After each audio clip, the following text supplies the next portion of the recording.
Bismillah, alhamdulillah, wa salatu wa salamu ala rasulillah. Assalamu alaikum wa rahmatullahi wa barakatuh. Message aux gens du livre. Qui, entre Jésus et le prophète Mohammed salam, est venu pour l'humanité tout entière. Voyons ce que dit Jésus dans la Bible, dans Matthieu chapitre 15, verset 24. Jésus dit, je n'ai été envoyé qu'aux brebis perdues de la maison d'Israël. Que dit le Coran? Sourate 3, verset 49. Et il sera le messager aux enfants d'Israël. À la sourate 43, verset 59, il, Jésus, n'est qu'un serviteur que nous avions comblé de bienfaits et que nous avions désigné un exemple aux enfants d'Israël. Résultat, Bible et Coran, Jésus, alayhi salam, est venu uniquement pour les enfants d'Israël et pas pour l'humanité tout entière. Passons maintenant au prophète Mohammed sallallahu alayhi wa sallam. Que dit le Coran? Sourate 21, verset 107, et nous ne t'avons envoyé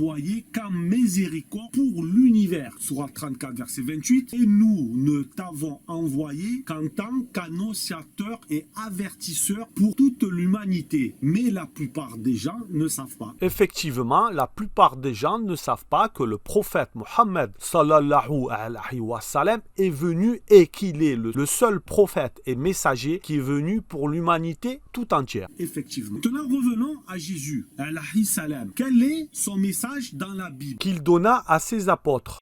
Matthieu chapitre 10, verset 5. Tels sont les 12 que Jésus envoya après leur avoir donné les instructions suivantes. N'allez pas vers les païens et n'entrez pas dans les villes des Samaritains. Allez plutôt vers les brebis perdues de la maison d'Israël. Revenons au prophète Mohammed sallallahu alayhi wa sallam. Quel est le message qu'il donna à ses compagnons qu'il envoya à diverses nations? Son message pour l'islam fut adressé à Héraclus, souverain de Byzance, à Khosroès, souverain de Perse, au Négus, roi d'Abyssinie, au souverain d'Égypte, à Alexandrie, un gouverneur général nommé par l'empereur byzantin, à Al-Mukawikis, le chef des Coptes, à Al-Munzir ibn Sawa al-Habdi, le souverain de Bahran, aux gens du livre au Yémen. Le prophète Mohammed sallallahu alayhi wa sallam envoya Mu'ad pour cela, etc., etc. Résultat, le seul qui est venu pour l'humanité tout entière est bien le prophète Mohammed sallallahu alayhi wa sallam et non Jésus alayhi salam qui lui est venu uniquement pour les brebis perdues de la maison d'Israël. Et la seule réponse que pourront nous donner les gens du livre est selon Matthieu chapitre 28 verset 19 où il est dit « Allez, faites de toutes les nations des disciples, les baptisant au nom du Père, du Fils et du Saint-Esprit. » De 1, personne n'a baptisé au nom du Père, du Fils et du Saint-Esprit dans la Bible. De 2, Pierre, lui qui a été choisi par Jésus alayhi salam pour bâtir son église, n'a jamais appliqué ce verset. Le seul moment où Pierre est parti chez un non-juif,